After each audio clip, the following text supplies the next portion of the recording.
The first LSD experience that we know of, Albert Hofmann, April 19th, 1943, was an amount that he thought would have no real effect because it would be so small, 250 micrograms, which is a major existential challenge. So 350 micrograms is pretty good as well. And so I actually got administered ibogaine, a bunch of it in plant form, and then also the LSD at the same time.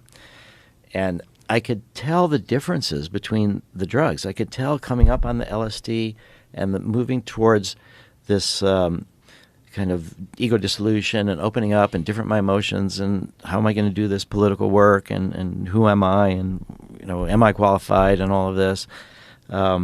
And I sort of had a lot of experience with LSD. I'd never done ibogaine before, and I was able to open up pretty well for the LSD. But then this sort of low guttural rumble started from the ibogaine. The LSD peaks around 3 hours or so. And I could feel this ibogaine building and building and building. LSD is also very much in your head, very ethereal, more so than psilocybin mushrooms, which are more embodied. And so this ibogaine started coming up, this experience, and I started feeling like if I could just let go, if I could just fully have this experience, and if I didn't have these fears and anxieties, then I would be a better advocate, and that I needed to, and so much was at stake.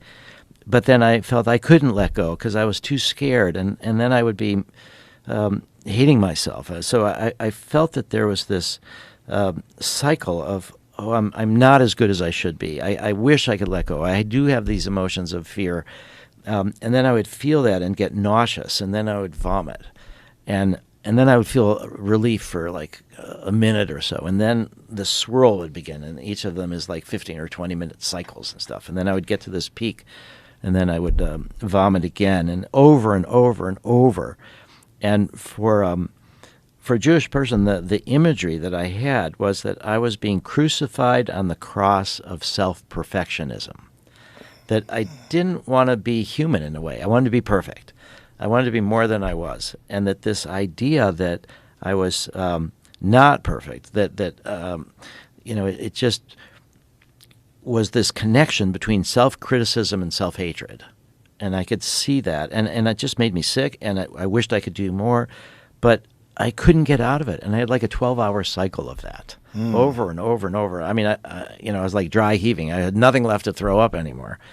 And I just so saw this connection between wanting to be perfect, not wanting to be human, being super self-critical, leading to self-hatred and shutting myself down. And so at the end of that day, I was so exhausted. I called it transcendence through exhaustion. I just gave up. And I just beat myself up so much. I just gave up, and I had the most blissful night. It was so beautiful. It was like no struggle, completely open, everything. And I realized that what I needed to do was keep the self-criticism, because that is the drive for quality. You need access to the self-critical part of your mind. Yeah. But if it's connected to self-hatred, you don't listen as much, because then you're a bad person. Right. So I sort of severed the connection between self-criticism and self-hatred. I accepted myself as a flawed human being that had a lot of room to grow, and that I made friends in a way. I made an ally out of the self-critical part of my brain. And it, I think, has helped me to learn and grow, because we're doing things that I've never done before. We're doing things I've never done before, nobody's never done before, bringing this through the FDA, psychedelic psychotherapy. And we've constantly making mistakes. I like to say that I'm just a fuck-up who just keeps on trying. And so this... And then, but I told myself this story. This was the most beautiful night. All night I was just super alert, didn't sleep at all, and just saw the stars. But I told myself a story, and so much is governed by stories, as you know.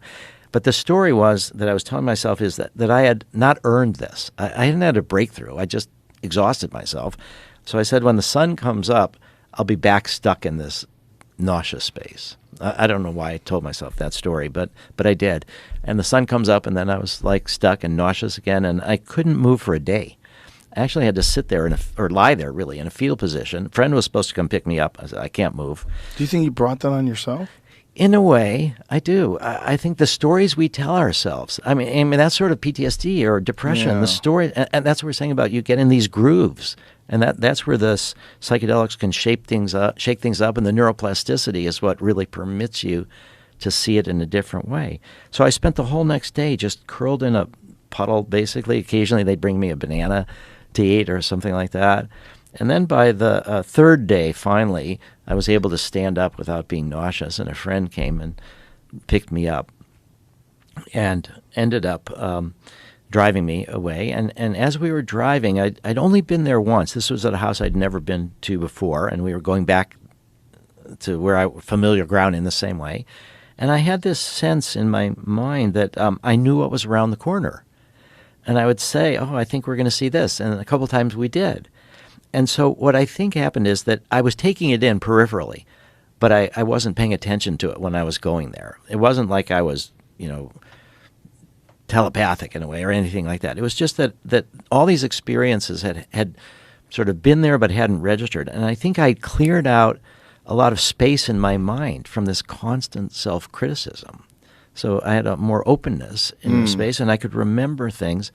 It was the fourth day that I could finally drive, but I felt that ever since then I've had this increasing ability to be self-critical without it being so connected to self-hatred and so painful. And I really feel that IBOGAINE experience, although I've not done it since because it was pretty heavy and exhausting and painful, and I've had other psychedelic experiences since, but that I think was one of the pivotal ones of my mind. And so here we have an opiate epidemic. Over 100,000 people died last year with overdoses connected sometimes with fentanyl and others. And a tool that can be tremendously helpful is something that is not being studied at all in the United States, and we're forcing people to go to other countries. So